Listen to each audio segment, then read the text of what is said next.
Welcome, ladies and gentlemen, to a new episode of the X Button, the third episode for the year 2022, the year of our Lord. I am one of your hosts, Alejandro, and with me is the voluminous, non-quite Goldilocks. Oh, hey everybody, how is it going? Pretty good. Just survive the cough. They used to watch me survive in our pre-show, basically, our pre-preparation. Stupid COVID. You start with a cough, you end with a cough. Man, it's been 2 weeks and that cough just doesn't go away, so thank God I have water. But how's your life been, Paul? I have been catching up, and by catching up, I mean playing like 3 of the same games over and over again and getting no progress done. Yeah, we're in the good spot right now where it's like, this is the calm before the storm. We're the kids from Jurassic Park in the car. We're hearing the tremblings because it's about to hit us. Starting this week, Paul, the release tsunami for the next 5 weeks begins.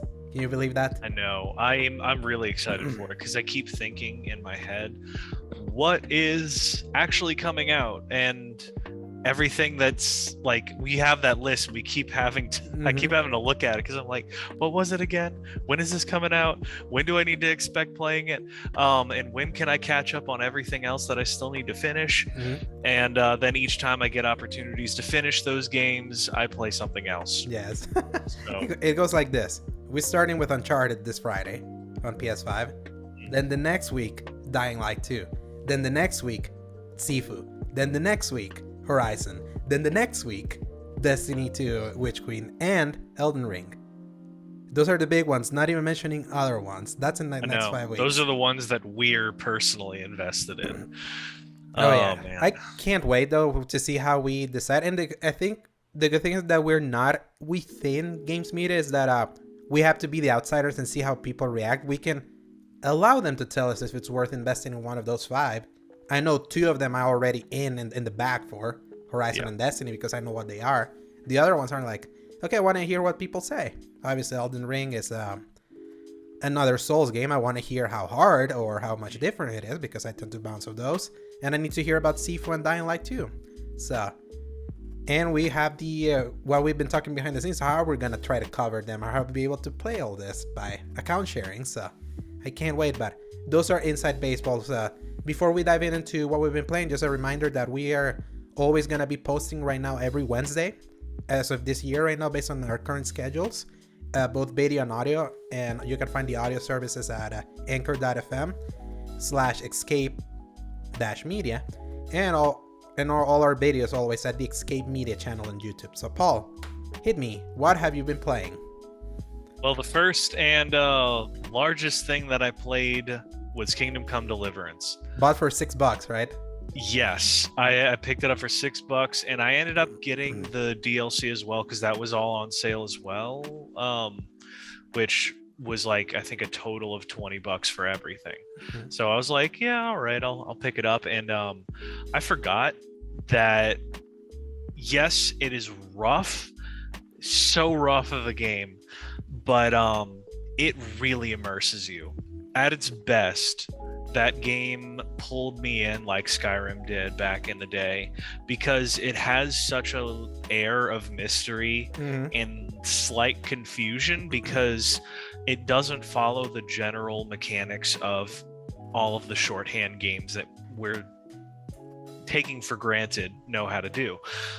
If you want a potion, you better learn how to actually mix things up like you're standing in a kitchen. If you want to save, it is a consumable that can go away. Do you want to fight? Well, it's like For Honor on crack, where you have not just 3 positions of defense but 5, and stamina management and all of the crazy stuff. And then on top of it, you've got this surprisingly interesting storyline of just this dude being an absolute terrible dude at everything, going to being like this actual badass in every area of combat in the game. And they make you feel so powerless and that you suck at everything, and it's so frustrating. But if you can get past that initial like 10 hours, which is a lot, but for an RPG that's kind of par for the course, and if you do get to that point, you feel like every step is yours and every success is yours. You succeed based on cleverness, craftiness, outwitting your opponents, and then by the end you're just curb stomping people. And then I got bored. Sounds about right. And it is such a slog through a lot of the side quests and through all of those dialogues where everyone has 3 animations and it like 5 of the NPCs have the same face. But like if you can really burn through that side of it, and you look back on it like this is like what New Vegas would look like if it came out today almost. That kind of jank. Yeah, it's like it's fully jank, but it's like almost never really ruining you kind of glitches. It's like, oh, this is hilarious. What is going on right now? For me, it's more just the slow slogging of realism factors that just keep making me like, God, this is so frustrating. Like you have a reticle, for instance, but if you pull out a bow, the reticle disappears, and you just have to really gauge, and there's like a certain range for the bow, and you just got to get it right. But it's like, why would you have a reticle and then take it away? That's like you're purposely messing with me. But anyway, that was all that I was playing with that. I played also Destiny 2, obviously. But what I did was I tried playing with my Warlock. There you go. You can speak as an authority on this because man, I realized the power of a build because my Destiny 2 Titan has a specific setup, and even if I move around with that, yeah. But even now, like if I switch it, I can still get somewhat similar return on investment for other things. It's just not as powerful. But if I don't have that set up, if my armor still has like the lower numbered stat instead of not just the light but the other one, that like ruins a lot of things if it doesn't have a good roll. And I can switch over the weapons, but if the armor's not good, you are just a paper cannon. And I died so many times on even the most basic strikes because I'm so used to having that extra health. And it was rough, I will tell you. Yeah, was this your first time playing with the Warlock, or have you tried Not it like first before? time. Okay. I've messed with them before. I kind of knew like the supers that I was going for. I really like the Kamehameha wave, the Arc Blast, and the Nova Bombs. But I'm trying to get better into the Well of Radiance because that's the one that everyone says for like survivability and stuff. Yeah. If you want to solo stuff and have an easier time, that's the class to use because of the self-healing and that stuff. And that is in spite of them removing self-res. That was the big thing with the Warlocks in Destiny 1, that you can like die and if you had your super, you could revive yourself. So I think I remember that actually. That's why everyone loved Warlocks in Destiny 1 because of that. And then until they added Well of Radiance, Warlocks in that first year stopped being known as the healing class. It's basically your medic class. Yeah. Like compared to the other two. And even now it's like your go-to for any sort of survivability and nightfalls and raids and all that stuff, as opposed to the bubble titans. But anyway, so yeah, I was just going through all that with the highs and lows of playing something that can like crush enemies much better from a distance with abilities, but then also being so much squishier. And that was a bit of a challenge, but I think that's going to be my alternate if ever I need to switch over to something else. I'm trying to build that up a little. Yeah, I would say give a hunter a whirl and try it in PvP because a lot of people in PvP love using hunters. I struggle a lot with the supers for the hunter, and the only one that I could really get with was the golden gun for distance, arc staff for melee, and I just didn't like any of the void abilities, and the stasis one never seemed to work for me, but I'm pretty sure I was using everyone. that right. That stupid silence and squall from the I watch it hunters. happen to me, and I'm like, this is awesome, and then I never get it right. So I didn't mess around with the hunters as much, and I also found the exotics because I watched those like Zur in 1 minute videos whenever Zur shows up, and they'll say, oh, this is a really great roll for a certain thing. So sometimes I'll buy it for other classes anyway, and I got the Phoenix whatevers that let you have amazing powers. But anyway, the last couple things, I'm going to briefly touch on the Pathless that I've got to play last week. Because I told you. You did. You told me, and it was on sale, and I've been waiting for it to be on sale for a really long time. Yeah, because it was $40, and until it was down to like 23, 24, I was like, this is the time. This is the time because this is. I don't think it was worth the $40. I would have been real burned if I had bought it at that price. I think based on what I played of it, I think it's worth the 40. But for our budgets, I think it was that we got it at the price we did. But yeah, because we were buying a lot of other stuff. So it's quiet, it's soothing, it is eerie, and it, just like you said, it is very fun to move around the world because it's that. The gameplay loop of dashing, jumping, and timing it out with hitting the crystals so that you get the boost just at the right time. And you combine it with the eagle. Really nice. When you combine it with the eagle to stay floating. I barely touched that, and even then it was like, okay, this is kind of fun. I could see how if I unlock more, then I could really enjoy myself. But there's not too much to say about the Pathless because I really didn't touch too much in it, and I don't want to ruin myself by talking too much about something that I played for like 3 hours. The last thing was the surprise that I didn't expect at all, Hitman 3. Yeah, because I told you it was my game of the year in 2021. That finally puts you right. I pushed it because it was on sale still, and the sale was ending, and I was like, man, maybe I will get it. And it finally did click, but I will say that Hitman 3 starts off much better at getting you into both the story, because like the cutscenes for Hitman 1 were like not even actual cutscenes. They were like animated stuff, if I remember. Sort of animated, but not really. And I was like, I'm not vibing with this because it basically played out like an episode of Succession where you're just like, it's a bunch of people sitting around a table talking about how prestigious they are and how some guy's ruining their lives. And I was like, I don't really care about this. Just let me kill things. And just Hitman 3 gave me such a payoff for not even involving that final mission that was just with the best level design of the entire series. Yes, it's the engine simple. Being at its best. You finally feel like all the mechanics are tuned finally right and work so well. Moving back to Hitman 1 and 2 and getting those improvements with that, and it's having so a massive much sprawl of a game.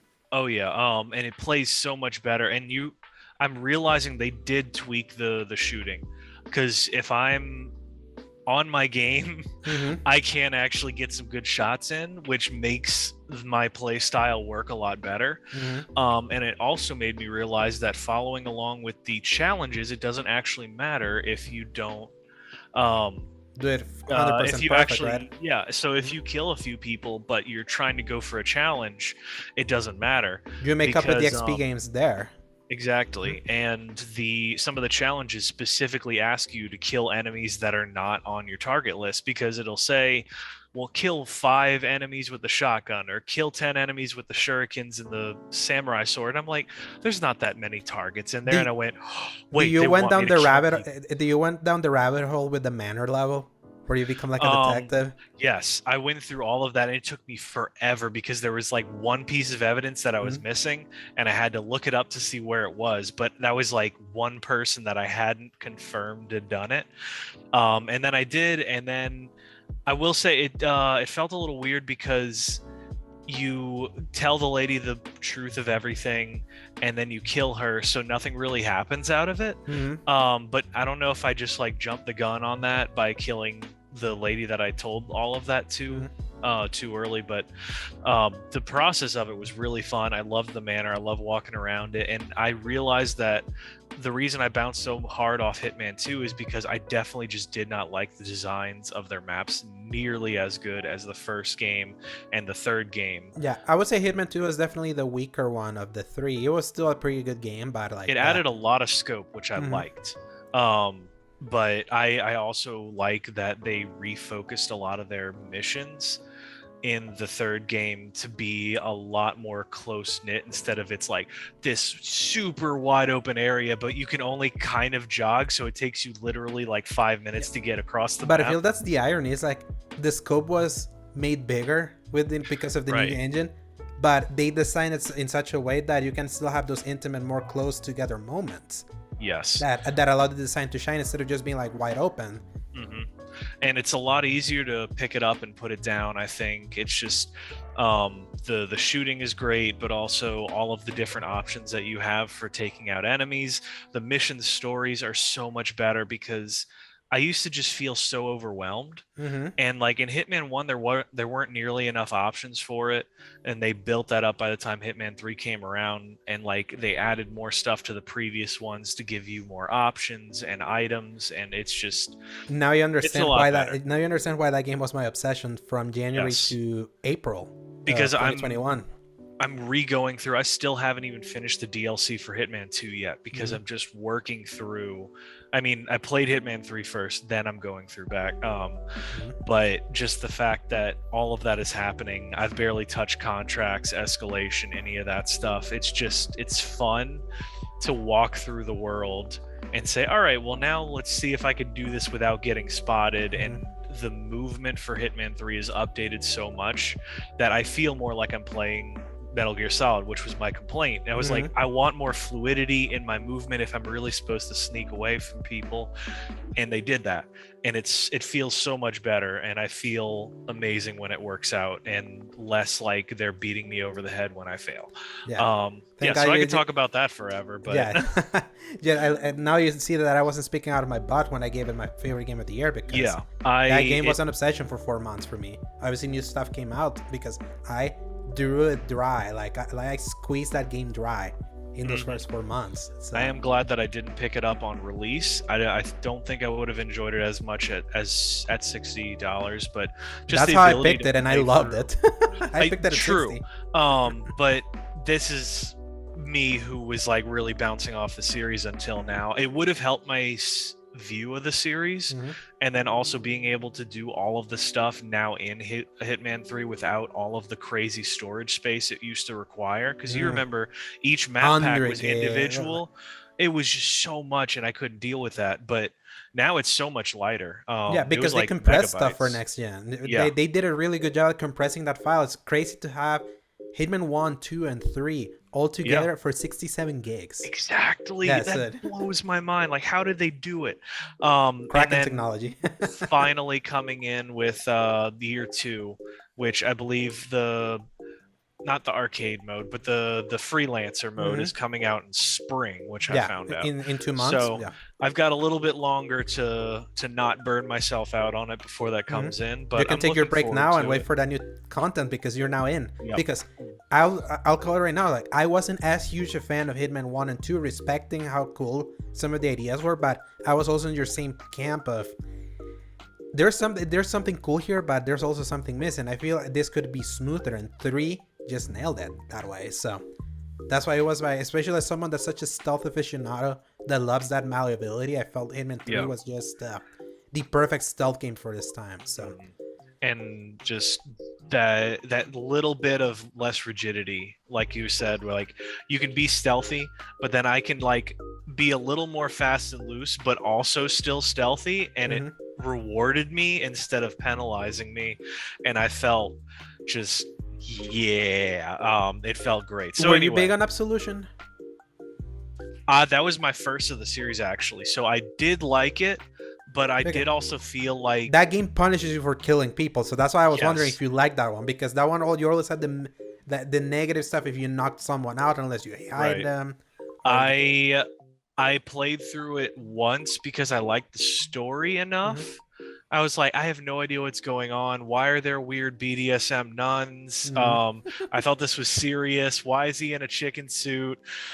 Because this, like, even the trailers were showing like the cop abandoned building and stuff, and you were holding the cop hostage and all that craziness. You don't even get your silver ballers. So I was like, all right, this is all right, but I'm kind of confused as to what I thought the series was even about. Mm-hmm. And then I went back and played like Blood Money or Contracts, Mm-hmm. and I could only play them with like a companion video tutorial on what to do. Oof, those games are like Um, super obtuse these days. oh my gosh, I could not do it. That was on PS3 during Mm-hmm. that era. So it was like, yeah, this is all right. I like the idea of it, but I have no idea what's going on, and they don't actually introduce you really well. So when Hitman 1 came out, I liked it more than Absolution, I'd say, Oh yeah, even it's though much better. Absolution has a very good, like, I remember parts of that game very well for some reason. Mm-hmm. Like the weird weed space in that Mm-hmm. whole mission. Like I said, the spot with all the cops running around, the old west area where you could like shoot in a gallery to get your Mm-hmm. guns back, the Yeah. weird wrestling mission where you got to like unmask the guy. Uh-huh. So it was like, I don't know why it sticks in my mind so well, despite the fact that I thought it was very forgettable of a game. Mm-hmm. Um, It had cool moments. That's why. yeah, it had such great concepts, I guess, that it stuck with my head. But yeah, so that was all that I played, Alejandro. What have you been playing? I also have played the Pathless in Destiny 2. I don't have much to say other than the Pathless is kind of used to add a little bit more because I did play a little bit more than you because I was the one that recommended it to you. What a like, breath of fresh air for me after my experience with Pray for the Gods. Yeah, you Uh, said it was like the anti-prey for the oh yeah, gods. absolutely. Especially this game is not quite the you against the Goliaths. It's not that kind of game. Even though like the game kind of separates itself into some specific boss fights, but it nails the atmosphere, it nails the eeriness, it nails the artistry, the things that sticks up with to me for with Shadow of the Colossus. It feels like it's taking the right lessons from that game while still making it a fun game, because obviously Shadow of the Colossus, experiencing it for the first time right now, a game from 2005 with a 2018 coat of paint, that's still a 2005 game. This plays like a modern game, and there's something to be said of how fun it is to just move through that world and how beautiful it is with its Breath of the Wild style inspirations with the artistry and display. So I can't wait to play more colors. Yes, exactly. It's just a colorful thing. Like Shadow of the Colossus is like more distilled color. It's like grayer and like not It's much a to it. 2005 game. Yes, exactly. So it's good. It's good to see that. Maybe I will never get another Shadow of the Colossus again in that kind of style because of modern expectations. But I'm glad at least the spirit, some developers can still harness it in some way. Agree. With Destiny 2, I kind of went back just to clean up a bunch of stuff that I hadn't done, like some of the exotic catalysts, which is how you upgrade some of the exotic weapons there for them to have extra perks, or the ability to generate orbs, which is going to be deprecated come Witch Queen because they're adding a new armor mod. So I haven't been playing much of that, just wanted to clean up and dry spells when I want to listen to a podcast or something. That's my podcast game sometimes.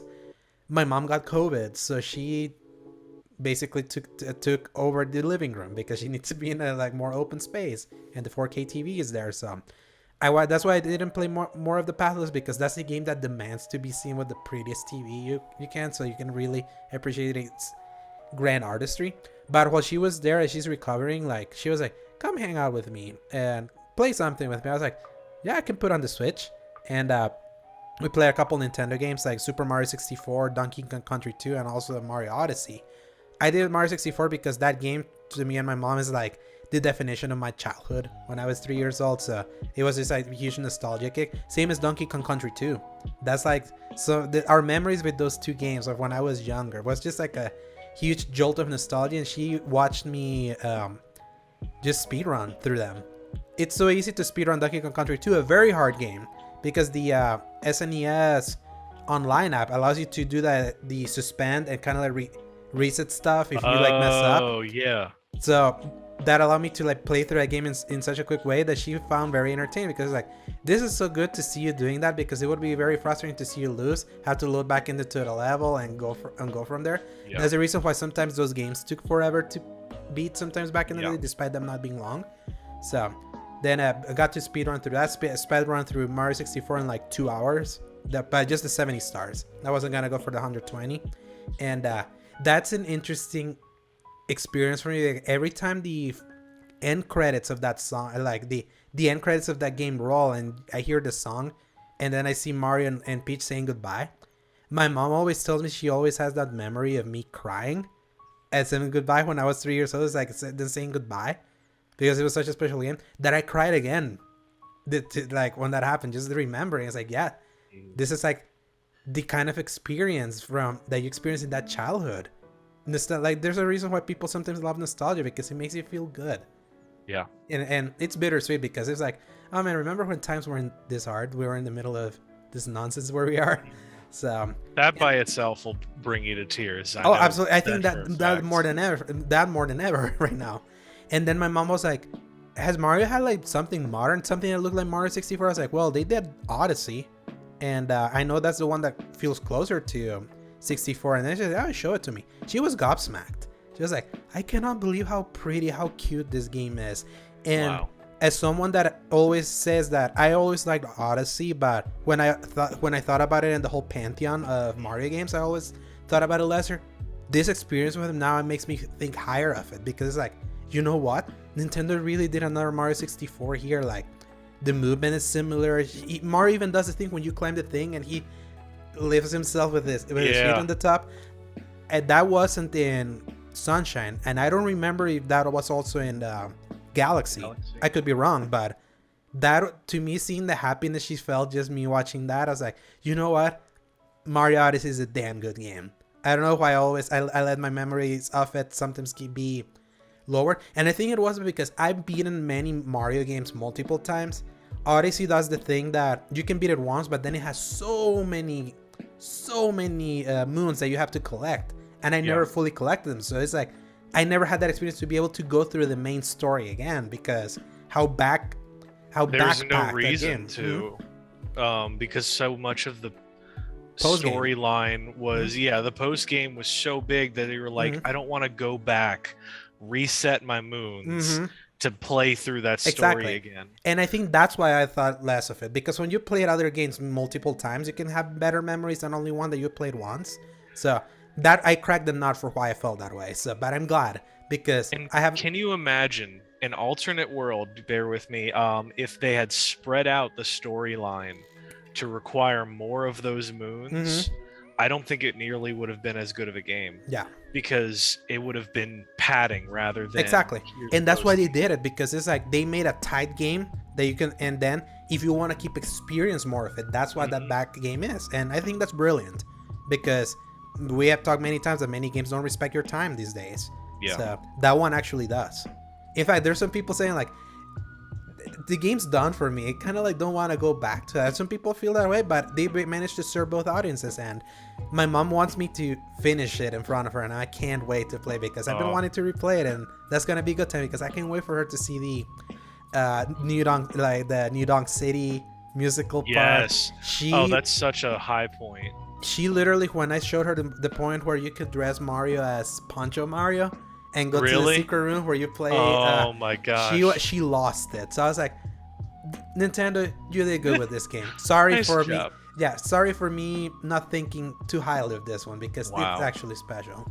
Final game that I kind of want to mention also, because in the time that my mom was also there, like taking over the living room, she had also been watching a lot of HBO Max. She watched for the first time ever. She has seen the movies before, but never from start to finish, the Lord of the Rings trilogy. Wow. So I got to watch that with her again, and kind of like her experiencing those amazing movies again, me again finding a new appreciation for those movies, especially Two Towers. Two Towers always been I love all three, but Two Towers, I'm not as high on that one as the other ones, but I'm realizing a lot of memories that I have for those movies come from Two Towers. The scene that I clipped you guys of the Arwen's fate.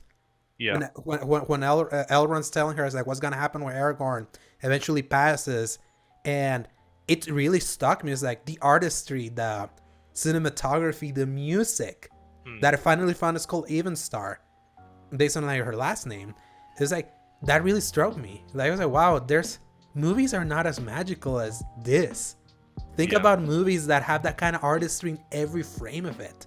Oh, and, absolutely. Everything's a little bit more stale visually. So I was like, man, that era of Peter Jackson was cool. Obviously, he had to drink the CGI Kool-Aid later, and And he still thinks that. That's the worst thing. Yeah, he's down like, the George Lucas. I wish I could have gone back and like put more CGI in the original trilogy, and each of us were like, "Oh my gosh, keep him away from those movies." No, exactly. Don't go the George Lucas route. Don't like tinker what's basically perfect, because those movies are just perfect. That is the closest thing to a perfect movie series. Exactly, sure. Especially as a trilogy. With The Hobbit having a different name, you can separate that. It's not the Star Wars prequels to Star Wars original trilogy that everyone's like, Star Wars original. It's like, you can keep them separate even though they're same universe. You can just say the Lord of the Rings trilogy was a perfect trilogy. The Amazon series has a lot to live up to. They got Howard Shore though.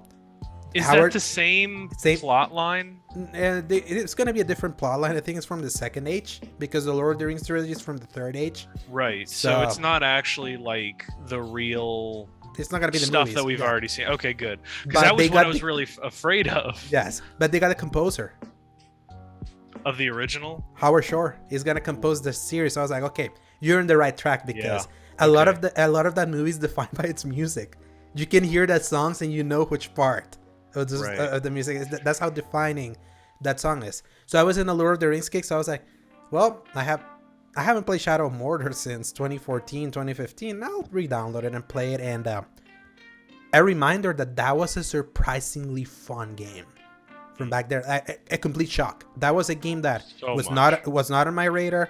It being a licensed game, I was like, yeah, licensed games are hit and miss. Obviously, Batman hit. Oh, cool. This has the Batman combat. And I remember, what's his nemesis system? Now, like, back then, it was hard to wrap my head around it, because it's a little complicated. It was very hard. There were whole videos about, like, what is the nemesis system, and how does it work? And it was, oh my gosh, it was so complex at first, and it only got more complex. But especially Shadow of War. Shadow of War overcomplicated that system, but that in that initial entry, it was like so perfectly tuned. And because now I come at it with a different understanding. Now I'm further exploiting it early on. And the thing I'm really appreciating about Shadow of Mordor is that it came at a time where open world games weren't as big and bloated like what we get now. So it's kind of what I mentioned. Oh crap, I forgot. I've been playing Prototype also. I'll just throw it out. Yeah. That's actually I put it on my wish list to buy it, because it's like $5 or $6. Yes. And I am so excited to download that. Oh, do that, because I was like, Prototype, one of my biggest heel turns in this show. Once we did a topic of what would be your dream game, and then you mentioned something about Prototype, and I was like, well, why? Prototype's trash, and you got so angry about that. What? Yeah, you shut your mouth. You told me it was one of those 2020 episodes that you can go back. It's in our playlist there. Not an audience. I want it to be known. I wasn't actually angry. I want people to know that. But that's the thing. I feel, because I've grown so tired of what open world games have become, but going back to old ones when they were not big, it's like they're tantalizing. And Prototype showed me that. Shadow of Mordor showed me. I was like, no, I do like open world games. I just don't like them bloated ass. So. Yes, I can't wait to play more of Shadow of Mordor, because I was like, oh yeah, I never did the side content of this thing, and now I'm doing it. It's like, there's more to this than I gave it credit for. So, can't wait to play more of Shadow of Mordor while we wait for the release, Tsunami. So, Paul, that's all we've been playing. We got a handful of news to go over, and yes, we do. Remember, press X for the news.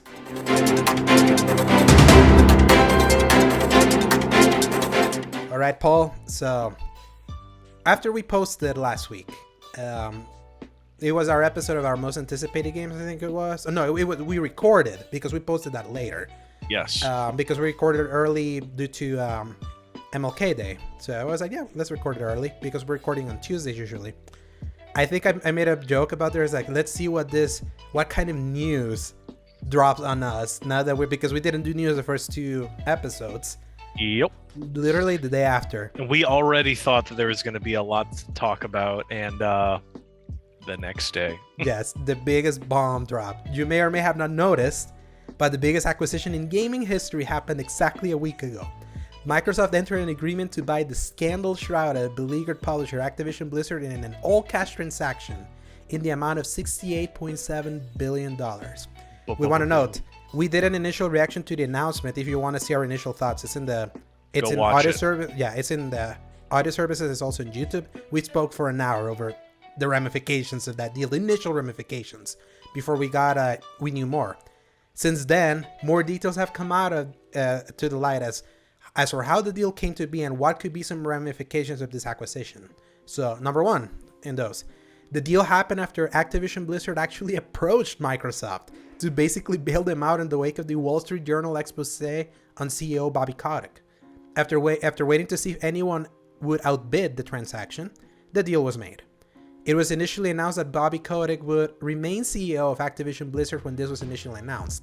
However, more details have come out that he's expected to leave from this position when the deal closes at the end of Microsoft's fiscal year 2022-2023 and they pass their regulatory checks. Kotick will basically receive a golden parachute exit of approximately $680 million when Activision Blizzard officially becomes part of the newly christened Microsoft Gaming under new CEO Phil Spencer. Before we move on from that, Paul, what do you think of that? It was like this whole thing happened because Activision was like, "Come buy us."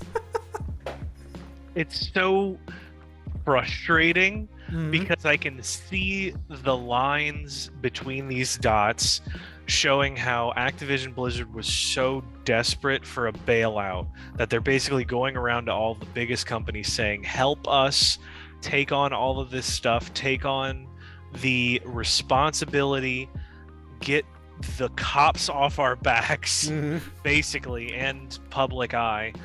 And because they didn't want to resign, those stupid like high C-suite execs that they backed Kotick after that. Yeah.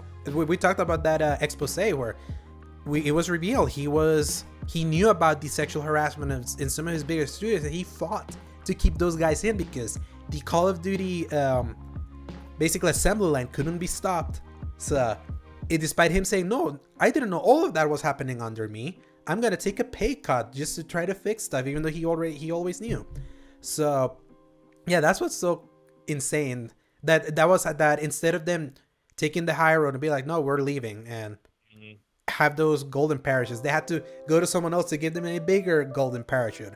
And of course, Microsoft was gonna buy it because they're in the business of feeding the monster that is Game Pass, and that opportunity arrived to them. So, I used to be frustrated about rules and the concept of them, and I was like, why don't we just have a truly free market? And then it made me realize that if you don't have these crazy amounts of regulations, people like this will use every trick in the book to try to get out of being responsible for bad stuff happening that they caused. Exactly. And they won't own up to it. And that drives me up a wall, especially the fact that this guy's going to get off with $680 million to get to retire in peace after all the crap he did. Everything he's earned in the almost 30 years, he's been with Activision. So that would burn me up if I was one of those victims. Oh my goodness. I would be hunting him down. Yes, but unfortunately, that's capitalism. It's like, obviously, what everyone has been wanting was for Activision to get under this thumb of the endless Call of Duty cycle. Like literally, we read all the studios' names that Activision owns, and all the IP that they own, and how everything kind of came down to they just had to keep feeding the Call of Duty beast that had been slipping for a few years now in quality, despite it still being one of the best-selling games of the year. Just like I didn't put it in the news here, but NPDs came out and Vanguard and Black Ops Cold War were the number 1, number 2 best-selling games of 2021. That beast is massive even as it stumble or is not as big as he used to. And Microsoft basically taking in and coming in to save Activision. It's like, it's a bittersweet moment because they're saving it by rewarding the whatchamacallit, the CEO that was there. So obviously there's talks to be had about moral grandstanding. Obviously we talked about here's I'm CEO and here's all the diversity, even though there wasn't many. Now that I really think about that, and Yeah, here's our they're, pronouns, and yeah, so it's like always everyone that wants to like champion that always have to be like, yeah, corporations are not, they're morally rot. So yeah. Answer me this real quick. What's to stop Microsoft from continuing the whole Call of Duty train? Because they bought this and they're going to say, "Oh, we just want to keep it yearly. We don't care what goes on. Just keep making it happen." yeah, Because everyone's like getting, I think, blindly optimistic about this. that is going to stop once but they're they like, acquire "Oh it. yeah, they're going to stop it now because they have so many options." I was like, "Bro, you seen corporations?" Yes. Um, So I feel yeah. the only way this would obviously it depends what Microsoft wants to do. Like obviously, Call of Duty is such a huge earner, and Right. the impact that Call of Duty has even on other platforms. We're gonna talk in the second part of this thing. I feel like right now the problem was that with technology, the way it's been growing and all that, and Activision always demanding that a game always has to come out every year. Like they're the only publishers that were all in on annualization with everything they had, and when the annualization wouldn't work on anything, they would just like destroy it and can it. They wouldn't want to like take enough years in between. Maybe what Microsoft could do now is, because obviously Activision threw every studio under their umbrella into Call of Duty to make that thing work. Maybe what Microsoft will do, now that we know that they're a $1 trillion capped company, they have the money to spend. Maybe what they'll do is that they're gonna back to the old ways of this games used to be only handled by one studio. The Infinity Ward games were done by the Infinity Ward studio, the Treyarch ones. Then they added Sledgehammer, and maybe what they're gonna do is give them a little bit more time to breathe, because they don't care about annualization. They're gonna maybe take all these support studios that used to do their own thing. Maybe now they're going to be able to work on other stuff without having to stop the Call of Duty train. Maybe they're going to make it a biannual franchise. That wouldn't mind, because people play it. You know what showed me to me that Call of Duty could be a biannual, no problem? Look at Modern Warfare. Yeah. 2019 Modern Warfare. People still play Modern Warfare. Yeah. To this day, even in 2021. So it's like, I think if you put the right amount of polish into it, people will keep playing it, and then it makes it easier to create post-launch content for something that already exists. Make a story expansion. Nobody cares. Yeah. You've got the engine. You've got the stuff. Or just keep there. supporting it with maps beyond just 1 year. Maybe that's how they're gonna ease off on the pedal of constant releases, because now Microsoft is gonna reap all the benefits from this, Right. like money wise. Like all microtransactions could go through that, like go directly to them. It's like they're not gonna be, the amount of money Warzone was doing was almost dwarfing what Activision was doing just by selling the game. So maybe that's what they're gonna do. God damn, I think do you that's hear my dog? very something here and there, yeah. Okay. But it's not a big deal. The next part that you were talking about, what was that about? Okay, so part 2 of this. In the wake of the acquisition, questions have risen up about the future of Activision Blizzard titles appearing on non-Xbox platforms, reemerging some of the same talking points that happened when Microsoft acquired ZeniMax back in September 2020, and for what the future of the once multi-platform games would be like under the new regime. The biggest talking point has been around, like we mentioned, Call of Duty, which as of now remains the biggest selling game year on year. I mentioned number 1 and number 2 of 2021, and has led with sales on PlayStation compared to Xbox. Look at those breakdowns. PlayStation has been making the money with the box copies sold. While initially Phil Spencer did the usual PR speak addressing players on Sony platforms about how it's not his intention to ruin communities on other platforms, more has developed since then.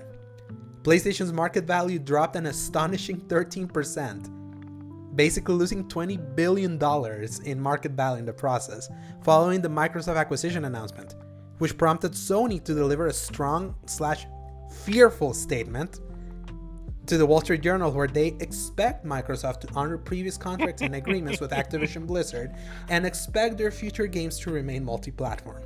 Sometime after that statement, Phil Spencer tweeted the following: "Had good calls this week with leaders at Sony. I confirmed our intent to honor all existing agreements upon acquisition of Activision Blizzard and our desire to keep Call of Duty on PlayStation. Sony's an important part of our industry and we value our relationship." Okay, Phil. Okay, yeah. Sure, Phil. Hmm. Oh man, I mean, I would say that at least for the foreseeable future, I still think Call of Duty is going to stay on the PlayStation as well, because I think just from the sheer amount of goodwill they would lose Hmm. if they did it, plus business. Hmm. I don't, because there's not gonna turn everybody that plays Call of Duty into playing it on an Xbox. Yeah. They're never gonna do that. And just like you said, how Microsoft is so much of an American Hmm. platform, they would lose the entire world market Exactly. because so many people play on Sony or PC. I mean, Hmm. well, yeah, that wouldn't affect them for PC, but still, it's. I don't like how lacking in Clarity. yeah, there it is, clarity that he is, where he's just like, I mean, Sony is panicking. They're just saying, like, good Lord, please just say that you're going to try. Just we need to survive until you actually put the nails in our coffin. Because everyone, it looked like, was willing to jump ship with that 13%. People don't think about 13% as a lot, but I'm glad you listed the $20 billion. That is 13% to Sony. Yeah. That is so much. My gosh, I mean, if Sony had a little bit more billions, they could have bought Activision Blizzard with that loss. Oh yeah, but they're not in the money. They're not in the business to spend that kind of money compared to Microsoft. Apparently, they're not in the business of making money either, based on some of their practices. But well, PlayStation makes money. Like Sony makes money off of PlayStation, nothing else. PlayStation is the only thing that keeps Sony afloat. What else are they gonna do? Make Spider-Man movies? Yeah. $1.8 billion for No Way Home right now. So they're gonna rely very heavily on Morbius and Venom and other very obscure Spider-Man villains from the 90s. I'm waiting for that Spawn remake. Anyway. Yeah, but I think what's interesting is the word desire, because you can desire something. Are you committing? A desire is not a commitment.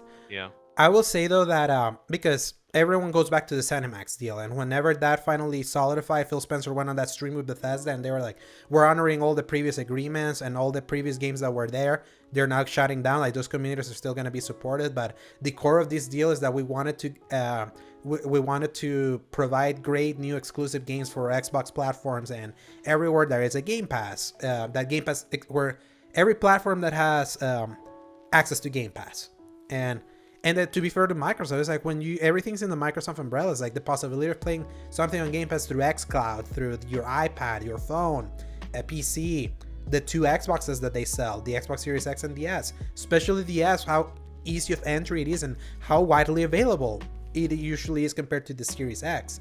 So there's many ways to play games that are on the Xbox platform compared to PlayStation, that if they have an exclusive, you have to buy a PlayStation 5 or PlayStation 4. So Sony's more of a walled garden. At the same time, the big difference here is that Call of Duty is the biggest selling game in the entire world. That never stops. It hasn't stopped unless there's a Red Dead Redemption or a GTA releasing in a given year. Unless that happens, Call of Duty has been like at the top. That's a lot of money. And facts are facts. Call of Duty has been making their money with PlayStation. Activision made the marketing contract deals with PlayStation. They have Call of Duty League. Call of Duty League has been like associated with PlayStation. There's like a bunch of contracts that have to be honored. So I can see the scenario where right now everything that Microsoft is gaining once this deal just goes through, everything else will remain on Xbox, but Call of Duty is gonna get the Minecraft treatment. A game so big that it's better for them to like keep it everywhere. And there's also been talks that what if this is the leverage that Microsoft will gain to allow Game Pass or a version of Game Pass over on PlayStation, because that's their goal. They always like, we read this in our reacts last week. They didn't say how many consoles they've sold. What did they mention? We have gained 25 million Game Pass subscribers, up from 18. The last reported numbers. They're all about growing that Game Pass number. It's like console sales are almost incidental. It's like if they're selling a lot on consoles, that's great. That's not what we care for. We care about the ongoing revenue that is subscriptions. So, and there was like, remember the Apple the Apple Epic battle? Remember that, like the yes, lawsuit yeah, that then when they went on court Discovery, that when they went on Discovery, all these emails went live. One of the emails actually had a Microsoft rep talking with Tim Sweeney, the guy from Epic, saying that it is Microsoft's goal to have Game Pass everywhere. That's what they want. Now just imagine, now they're like, now Microsoft can come to the table and be like, we're taking away your biggest seller every year, the game you're making the most money from third-party sales. But what if you can still have those games, but you're getting them through our Game Pass subscription, and you get a little cut from it? I can imagine right now Sony, that has been relying on it so much that you rarely see anything from Sony during the fall, because that's when Call of Duty has been. We mentioned it, it's probably, to me, as a primary PlayStation player, the worst part about the PS4 Generation 4 was how in bed Sony got in Call of Duty, that they got so comfortable at not releasing anything from themselves in the later half of the year. It was always, we saw that play out in 2021. After Kena, Sony closed shop. They were like, yep, we're done. Here's your Call of Duty. See you until February when Horizon's out. And what did happen? Microsoft swooped in. And they're like, oh, no one's playing? We are playing. Here's Forza. Here's Halo. Which, by the way, even on Game Pass, Halo sold number 2 in December. Was the second best-selling game of December. So it's like, you can't make an excuse anymore. So maybe that's going to put them in the back, like, between a rock and a hard place not having Call of Duty. But maybe those contracts are so ironclad that Microsoft will have to honor them and keep Call of Duty as the one thing that will remain multi-platform for them. But I already went through that song and dance with Bethesda, because I was like, $7.5 billion, how are they going to make their money back? Obviously, they're going to put everything on everything, right? They're like, nope, Starfield, Xbox exclusive, as soon as the deal closed. But that was $7.5 billion. This is $68.7 billion. So it's way more money. So, yeah. And also Microsoft loves money. So maybe that's going to be the future. Everything else, Crash Bandicoot, Tony Hawk, Diablo, Overwatch. Well, Diablo and Overwatch are interesting because they were announced for PS4. Same as like when Psychonauts 2 was announced for PS4. Things have been announced for that and then disappeared off of that option. You remember, what was it that... it was like 2 or 3 years ago, something was announced for certain consoles, and then they were just like, no, we're just gonna change that one. And I don't remember what it was. Yeah, not at the top of my head, but considering the Overwatch 2 and Diablo 4 are under Activision Blizzard, and Activision had a relationship with Sony, I wonder if those are the ones that they're gonna honor. But everything that's new, literally everything that's new, that's gonna be over on Xbox. But yeah. I said it in our reacts, it's like, just to have the peace of mind, if you're in the PlayStation side of things and love playing these games, say your piece, start saving up, find a way to get into the Microsoft ecosystem, whether it's on PC or through a Series S. If you're trying to get there without spending too much money. Obviously, if you're on PS5, you already spent $500. You may not want to spend another $500 for the Series X unless you're crazy or have the disposable income. But yes, like, just start making peace that eventually you're not going to be able to play it on PlayStation unless somehow Microsoft's desire to keep Call of Duty on PlayStation beyond just Warzone is going to be like a permanent thing. I mean, Minecraft Dungeons came out way later than Minecraft. It made sense when Minecraft stayed on PlayStation, but they still put Minecraft Dungeons, a different game, on PlayStation, so who knows. But don't grow white hair hoping if you're in that community. So. Yeah. Well, number 2, so moving on from the acquisition, Paul. This one broke today while I was writing the news. Number 2. Even despite everything that's happening with the company and its 2 flagship titles, Diablo 4 and Overwatch 2, being delayed relatively indefinitely, Blizzard did the unusual move to announce that they're actually working on an all-new survival game in an all-new universe. It's worth noting the game doesn't even have a title yet, and it was announced literally as a bunch of job listings. Only other thing of note is that it's a game coming to both PC and console, not consoles, with the latter's vagueness implying This can be an Xbox exclusive under the new Blizzard regime post-deal closing. This will mark the first time Blizzard announces a new franchise for them after Overwatch in 2016, which is notable as Overwatch came to be after their MMO spiritual follow-up to World of Warcraft, Titan, was cancelled in 2013, and its characters and concepts got rejiggered into what became Overwatch. So, I am shocked to realize that 2016 was 6 years ago. yeah.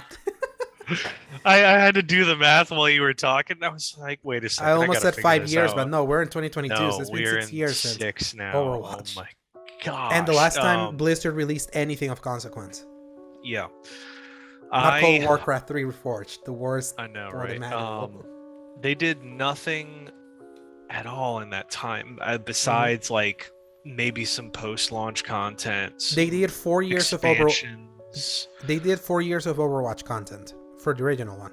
Then because Activision, yeah, it was releasing new characters and all of that. That's true. They did add a few. The guy with bare feet for some reason, and I don't know what's going on over there. And then they like briefly announced Overwatch 2 and all that. Announced to appease the whole Blitzchung garbage that happened.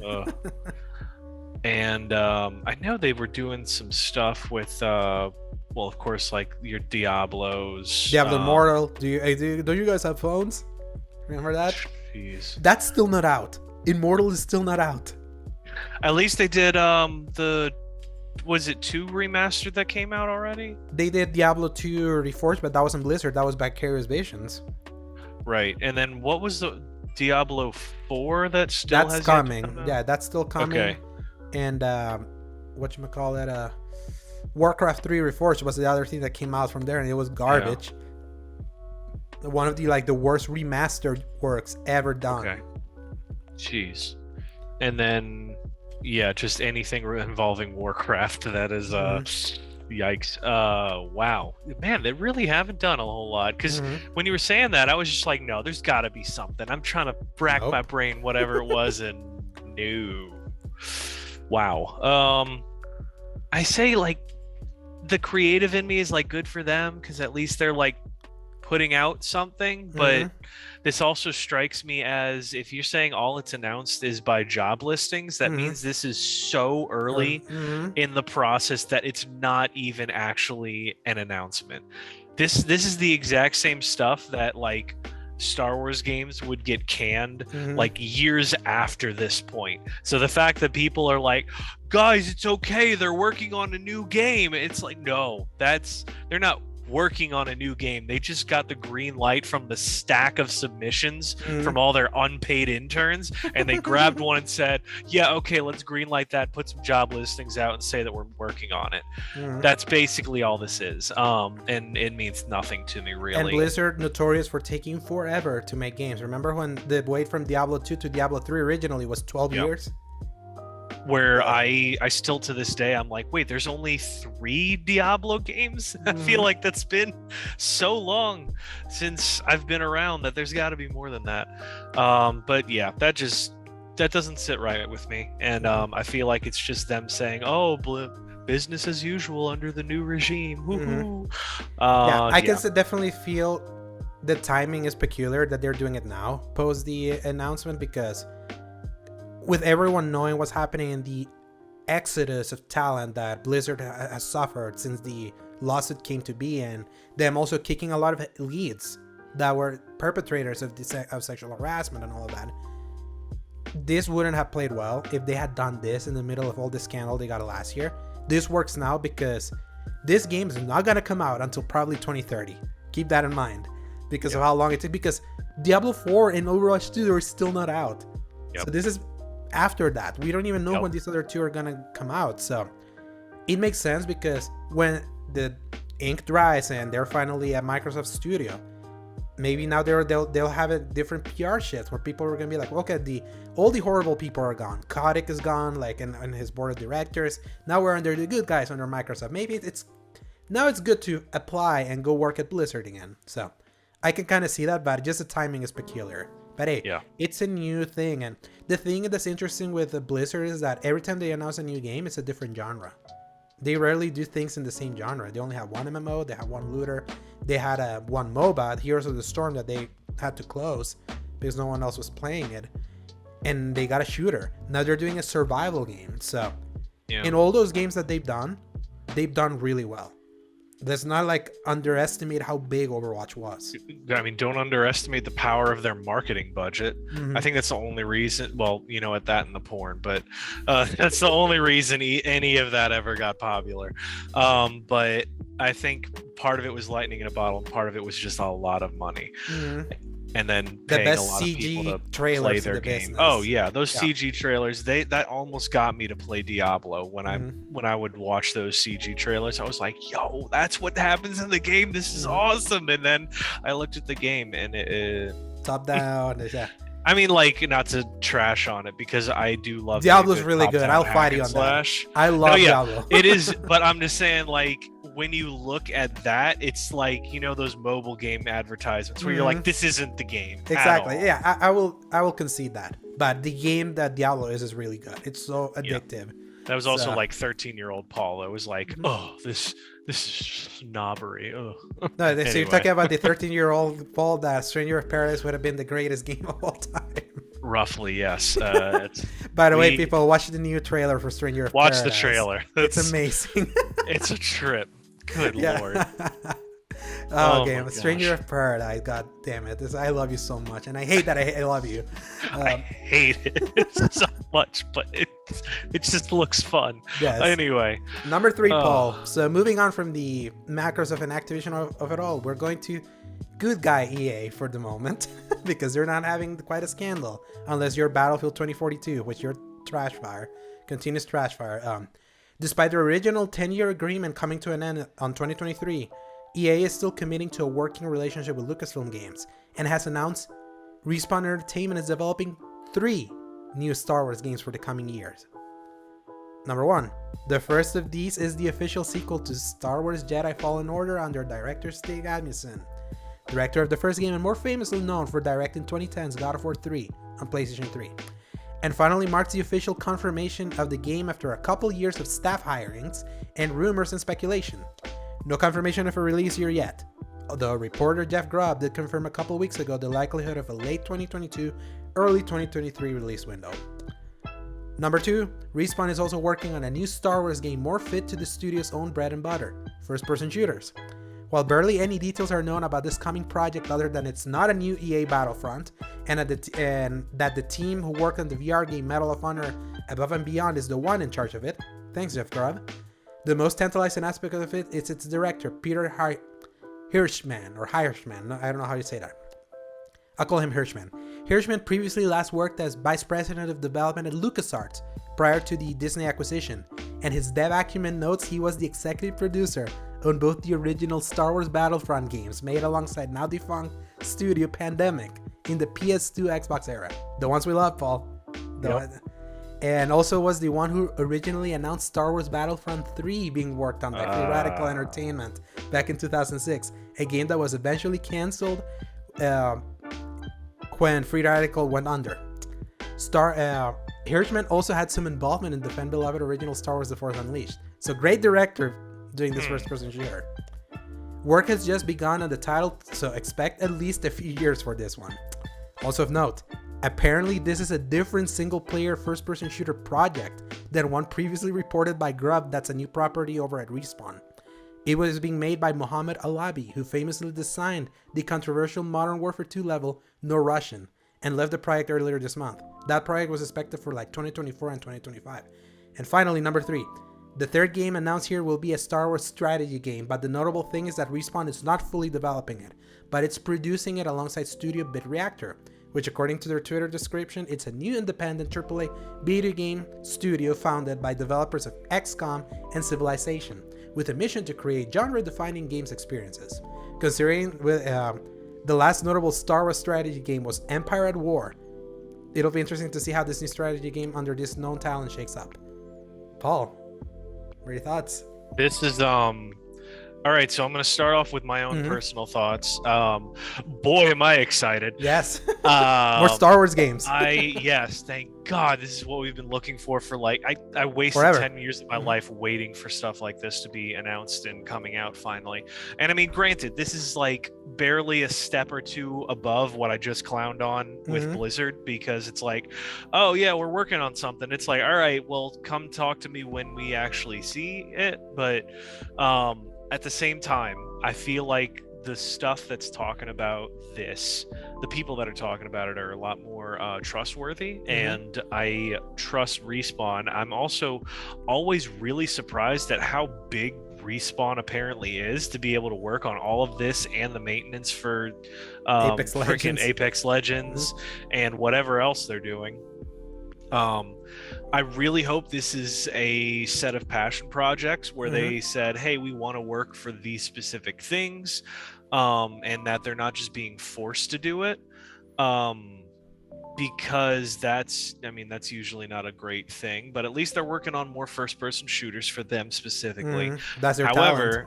However, the fact that Respawn is the name doesn't mean that's just what they're good at. Because as you saw at the strategy one, they're hiring a lot of different talent from all over the place Hmm. that have a lot of really great talent They're in, not just like you hiring the said. talent, they're partnering with a studio that has that talent. Okay, yeah, that's what I meant. Where they're not just working under their own knowledge and their own power. They're willing to work with other people to put out a game that's better than just the sum of their parts. And I mean, you could do far worse than studios founded by the developers of XCOM and Civilization. There's two spots where it's like if you want strategy, you want Hmm. economics, that's where you're going because Oh, those yeah. boys have been working on that for a long time, and both of those things made me very excited because Civilization is one of the most robust economic systems out there, which means Hmm. they're going to be putting some menus in that sucker. Hmm. And then, of course, XCOM. We've talked at length about that one, but I cannot fault XCOM for how good its strategy aspect Hmm. is. So, I mean, that might honestly, at a glance, be the one that I'm the most excited about because Hmm. I adored Empire at War. I played that game so much. The Galactic whatever takeover conquest version of it that I'll just continue to talk about for a minute because freaking you could take over as the Empire. You could build your ships, you could build your soldiers, you could have Darth Vader himself walking out on the battlefield, and you could bring in the freaking Death Star to literally blow up planets It in was that so game. cool. If you can't do that in this game, that is a step back. But my gosh, like I remember I would do space battles, and in order to like make sure that it was still a game, you had to fight for a certain amount of time and it would have a countdown, and then you could hit the Death Star button and it would just vaporize the planet. And it was so cool once I got to that point. And man, like just the scope of Star Wars is so well built for stuff like that, Hmm. but it's so perfectly built for everything on this list. The first person shooters, the strategy, and then Jedi Fallen Order, which we have known. Hmm. That's the only reason I'm not talking about it as much is because we know they've proven themselves with that first one, And we and they talked just need the about budget and they need the time on it. exactly. And I will buy all of it. So yeah, just give us more than ponchos, please. Yes. That's all I'll say. And fix Sears face, and we're pretty and, much and, good and at fix that the point. T-posing that even in the next gen versions is still Oh there. my gosh, Yeah, yeah. that's crazy to me that was never able to be fixed there. But yeah, I'm just excited that finally we know that it's officially announced now from EA. Yeah, this is coming. Yeah. When though? When is this Jedi Fallen Order sequel coming? Obviously, Grub already said That's late 2022, early 2023. I can see EA in some way trying to push this for 2022 because it's EA. What else do they have? They don't have a Battlefield this year, and last year's Battlefield was a disaster. Ugh. So, who knows? And they've done this they've taken more time doing this one than the previous than Jedi Fallen Order. Jedi Fallen Order had a lot of pre-production, but little actual production. The production of that first game was rushed, and EA didn't care initially. It was like they were all about Battlefront. They were trying to say Battlefront because in their minds and in the money covers were always no, these are the games that are going to give us money. They're going to get all the budget. And then freaking Jedi Fallen Order outselling all of that.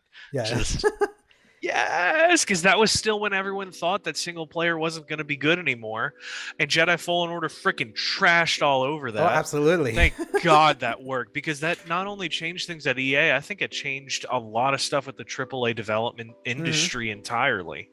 And I'm so glad Jedi Fallen Order happened. Even like I'll make fun of parts of it, Hmm. but I'm so glad it exists exactly the way it is. Hmm. Man, I'm so fun. Do And you have any other thoughts about yeah, the before I added shooter. something? Just I'm glad that they're bring the director for this first-person shooter. Just knowing that he had a hand in some of my favorite Star Wars games from the PS2 era, and in Yes. some way the only good one from the PS3 360 era. That's really cool because it's like they're just not hiring everyone to make a Star Wars game. They hire people that have been part of the good era Star Wars games that we really like. So now just imagine, are you doing a Bad Batch game? Are you doing another Republic Commando? Is that what this year? The endless possibilities. Oh And a yeah. first person shooter in Star Wars, again, Star Wars is the property that can It is work so so well perfect. in so many different Literally genres. everything. So I like everything from all of these more traditional things to a freaking card game. And Knights of the Old Republic was more mhm, robust than some of the games that you will buy for $60. mhm. Anyway, And on top of that, this is not the only Star Wars we're getting. We're getting still the no. Ubisoft open world game. We're getting the KOTOR remake. We're getting Yep. the Lego Star Wars Skywalker Saga that finally had its trailer revealed as coming sooner in April 5th. It's like, and that's the showing it did that could be the dream Star Wars game for everyone, and it's in Lego form.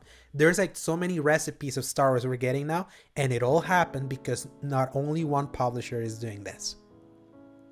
I'm glad now Disney smarted up. They took the Marvel Games approach and Oh yeah. sent it all over the place. You get more variety there. And I'm really and the hoping. Quantic Dream Eclipse game, the action adventure with choices thing, that's Yeah, also that's another right. one. So a Mhm. lot of Star Wars. Better A than lot having of to Star hope Wars. for the Battlefront games and then hearing the million cancellations happening over at EA. So Because then there's less expectations, I think, on each individual one. Because mhm, EA had to carry all of it in that one Battlefront, and of course, it's not going to mhm. please everybody. But if you get a small game of so many different varieties in that, you get less expectations on any one of them, and then therefore everyone gets pleased, or at least has more of a chance of it. Now, I wanted to bring up one thing before we moved Mhm. on. Somebody likened the, like, let's go macro, little spaced out a bit, and consider the idea of how this could be likened to Activision Blizzard's absorbing other developers to work on Call of Duty, Okay. except Mhm. switch out Call of Duty and put Star Wars. Because the point that they made, and the one that I think is at least valid enough to mention, is that Star Wars is so large that EA and other companies are kind of cobbling together whatever they can to just feed this one IP rather than Mhm. creating Yeah, something I new. see what you mean. And I think it is at least worth mentioning, because just because we like the property might not, it shouldn't at least let it completely off the hook for the fact that we are still seeing a company absorb so many resources for one IP. Go ahead. So it's interesting you mention it because when the original EA deal happened, EA Hmm. did that. It Yeah. threw a bunch of all of its developers into Star Wars. DICE, Visceral, Respawn. DICE couldn't really handle Battlefront really well because they had to handle Battlefield. Battlefront 1, the 2015 one, suffered because they spent an extra year trying to fix the mess that was Battlefield 4. That then by the time they finally fixed it, that took them a good part of a year. The new movie was already announced, and they absolutely needed that synergy of being the Star Wars game available at the time when Force Awakens hype was at its height. Oh So, gosh, can you so imagine if a real game came out right when that was happening? not just the It would one have that we sold got, so well. that it was like only one era, 4 planets, full Yeah. price game, and then everything else was gonna be added with a $50 season pass. It's like at its core that game was good, but it felt so thin. It was kind of insulting. And then obviously Battlefront 2, they had a little bit more time to work on that one, but of course greed got the better of EA, and they're like, this is Star Wars, so we're gonna monetize the hell out of this, and people are gonna be excited for all this monetization. And then that became the flashpoint for loot boxes and all the good work from that Battlefront game, because that game had at its core a really good core down the toilet. And then, of course, them having to always kind of that period. Just think about it. Battlefield 5 suffered because they needed to remove the loot box fiasco from And they from built Battlefront. the whole game around it. Exactly, and then they didn't have enough time to finish Battlefield 5, and that game needed to come out. So, oh yeah, we're releasing it as an early access, but we're not calling it early access. All this content is going to be added over time. No, it's like they just didn't have time to finish it, and we talk ad nauseum what happened to 2042. Yeah. So, and Visceral, that one of the three that I was more excited for because it was the Amy Hennig game, the Uncharted. That was going to be the Uncharted Star Wars game that destroyed that studio. 1313. And that just one, all you need to say. Exactly. That one alone will live. Just to me, that will always suck because when LucasArts was still a thing, they had a lot of work on 1313. They just needed to push it through the finish line. They went to Visceral. It was like, we now that you have the license, here's our work. Just take it and finish it. Then Visceral was like, no, we'll do our own. And they ended up being killed. Oh man, it's obviously that Respawn came in like, obviously that Titanfall, they didn't, from all the studios, when Respawn got the Star Wars game, at the time EA didn't even own Respawn. They had a partnership with Respawn. So that's the game that received the most minimal marketing, the less money, and that's the one that came out on top and shifted EA completely. So big stuff from there. And now I have big hopes for the sequels. Like, it's so funny that they finally announced this because I put this as my number 5 most anticipated game of 2022 on faith, and my faith in Jeff Grubb was proven right. That is true. But and at least he did say late 2023, so I could still eat crow on that one. But I mean, you never know, but at least you won't be off by a lot. And I'm really hoping that your optimism wins out this round. Yeah. But yeah, that was all I wanted to add for that one. Did you have any other last thoughts? Or all right? Nothing else. Thank God for Star Wars right now. Amen. So, final story, Paul. Is PlayStation backwards compatibility actually close to happening? Ever since the initial report of the upcoming Project Spartacus, which we talked about in our final episodes of 2021, you can go check that out, featuring a tier that includes full backwards compatibility from PS1 through PS3, people have been wondering when will Sony officially confirm, because this was only sourced reports, not an official thing, their answer to both Xbox Game Pass and a feature that has been percolating on Xbox consoles since 2015. That's when they announced backwards compatibility. At least with backwards compatibility, it seems more should be known soon.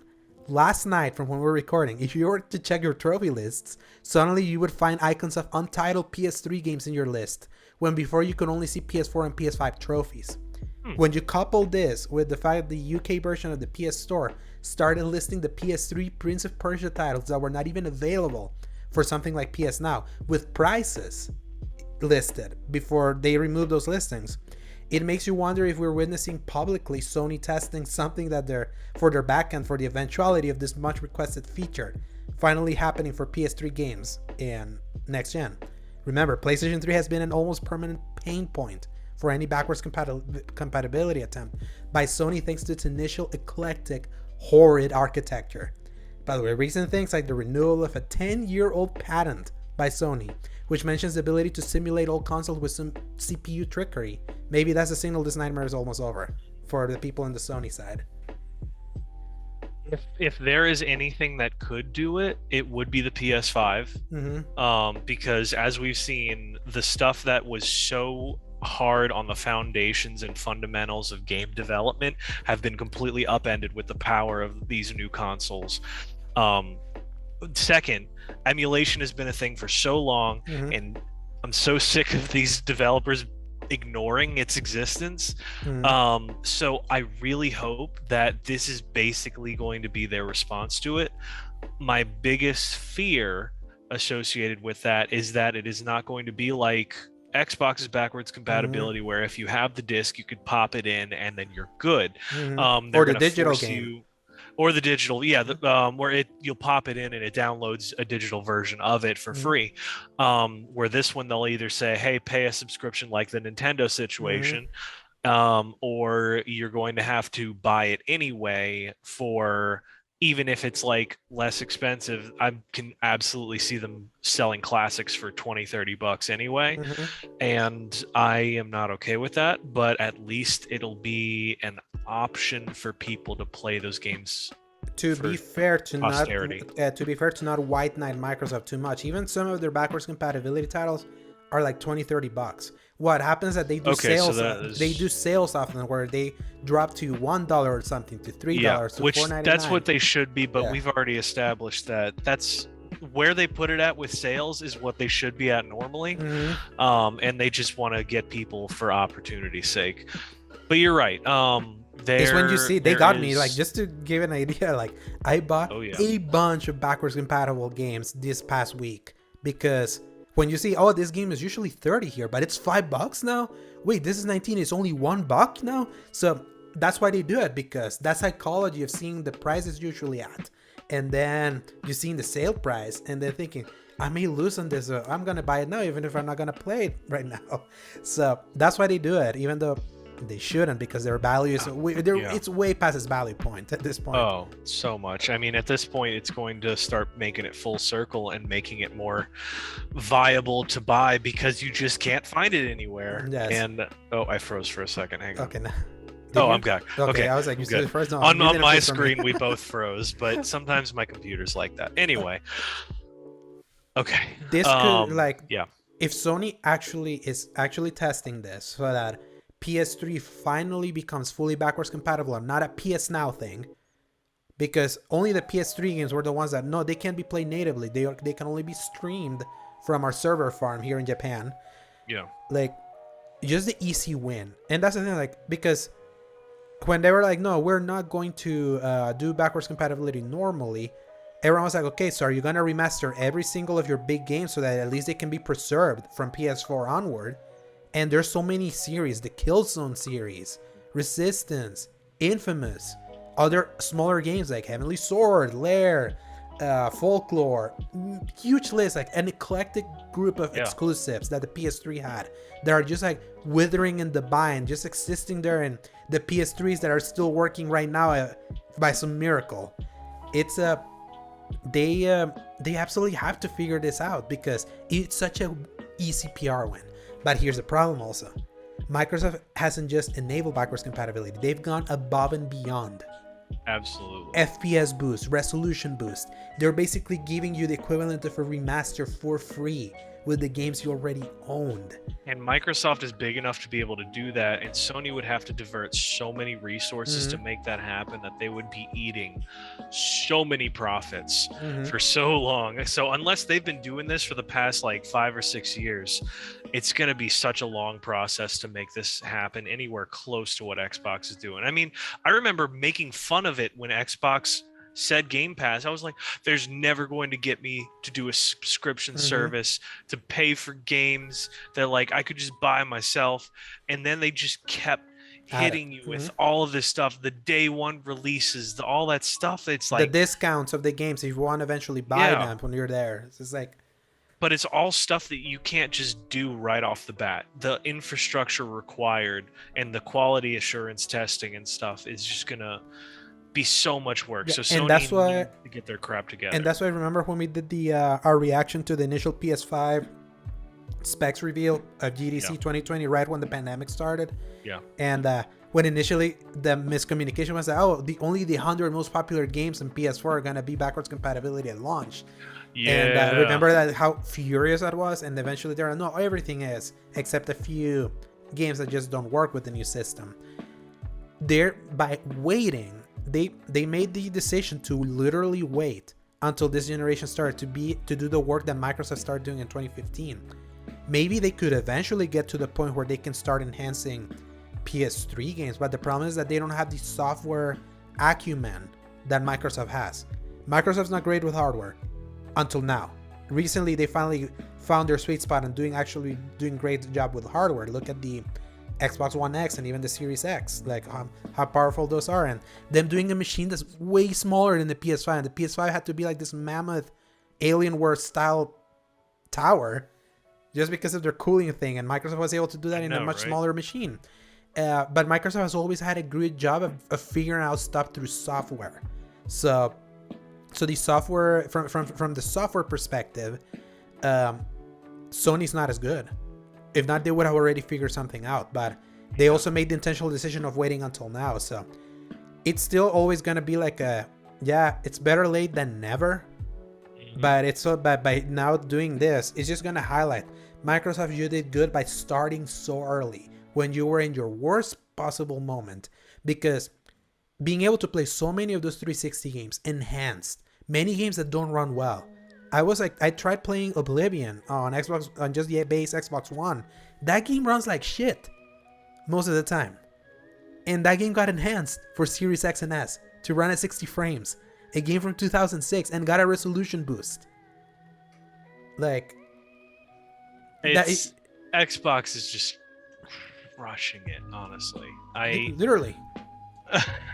They make it so much harder to be a Sony person, and like you're absolutely right with what you've been saying, and how it's very much in my desire to save up and get like a Series S at least, at the very least. At the very least, exactly. Because if I want to play any of this stuff and not buy a big old tower, you have the little console, that little console that actually looks good. Yeah, so, and then once if I did that, I would be playing all of my indie games, all the stuff through Game Pass constantly, because I have that problem. Whatever's the newest in the household gets to play the most.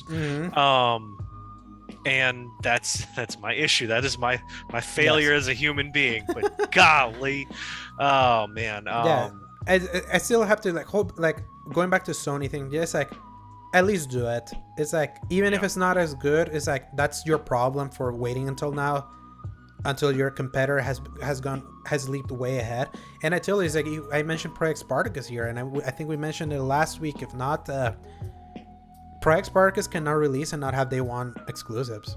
They just can't. It's just gonna look so woefully inferior. It's gonna be what the initial Game Pass offering was. When they announced it, I was like, okay, that's neat. I played those games, so I don't think I need this. It's until the new stuff started coming out, when third parties started getting on board. Indies found it a great curated place to put them out. It's with such a low barrier of entry. Sparta, it's because of them waiting. They're really coming in the initial step that Microsoft already went through almost 5 years ago. So it just comparatively just doesn't look good. But again, better late than never, because a lot of PlayStation fans that have never delved into the Xbox ecosystem are missing out a lot. You just don't know just how pleasing it feels to have all of that, or just how good, just how pro consumer it feels. It really does. Right? It really does. I feel like they're actually listening to me. Yes. It's great. So it makes me want to not care about the fact that they're doing so many borderline sketchy things here and there. So as we finished all of this up, I don't have anything else to add for what we've got, but I do have one thing that popped up on my feed that I want to point out to you just for the meme factor. Oh gosh, what's the name of the thing?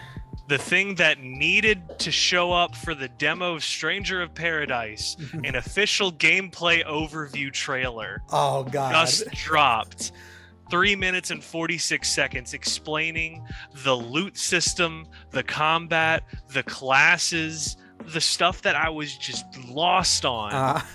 And I skipped through it briefly, and I was like, man, it does look way better, and it shows comparisons of how things play out. Also, the new female character that looks like Stella from the old Nomura Final Fantasy 15. Yeah, and the gray-haired girl almost. And I keep forgetting her name, but Neon. She's the chaos. Yeah. Neon is the girl that had the garland armor. That then when she defeated her, that was her. Yeah, that's what she's like. Yeah, I in order to try to defeat this evil, I had to become chaos to see the heroes destroy me. He was the one that said BS too. Yes, she's the one my BS, gosh. and just so it's walk funny up that she becomes a new character that follows you around and stuff, but it looks like you are able to control the other characters as well. There's multiplayer involved, so remember. that's what I'm looking at, where it's 3 characters all playing simultaneously in this gameplay trailer that they're showing how it works. And that's just mind-blowing. So anyway, I wanted to point that out to everyone because that seems to answer a lot of questions that I had during that demo. And what is the name of the video that you watched today on Twitter? They were like, I can't believe this is real. Pet World. Pal World, that's what it was. Pal World. Anyone look at Pal World. Oh my goodness, it's so cute and adorable, and then the Pokemon pulls out the Glock, and then it goes wild from there. Yes.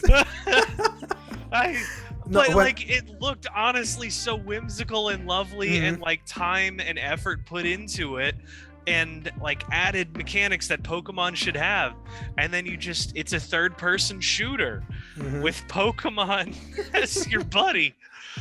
I tell you, the cease and desist for that one can't come any sooner, but I'm just glad right now it's still up.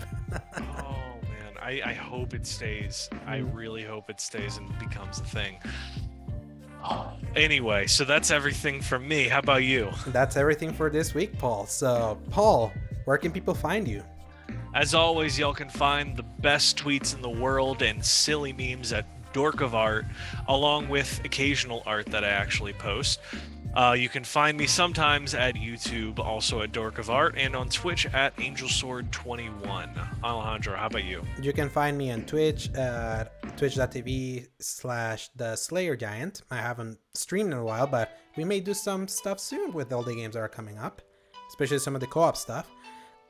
You can find some of my tweets at _Drosegovia. I might retweet some of the stuff that Paul does to just expand some of the fun ideas that sometimes I retweeted there. You can find my post at Alejandro Segovia 93 on my Instagram. I'm posting the links to my stories usually, and also in posts I can try to expand how people can reach us. And you can find some of my written content at thecriticalcorner.com, which new additions. Yeah, which I found a great being able to complement our podcast with some writing with all the things that we do. It's a good motivation to have something to write that's just not just a review or a top 10 thing. I might be writing something for the whole Microsoft Activision acquisition and the pros and cons of what's gonna be its impact.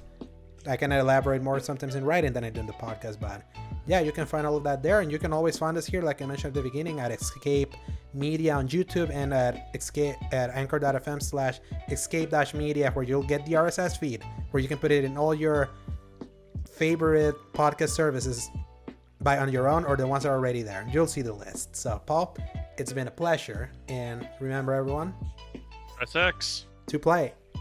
Good night, everybody. Hasta luego.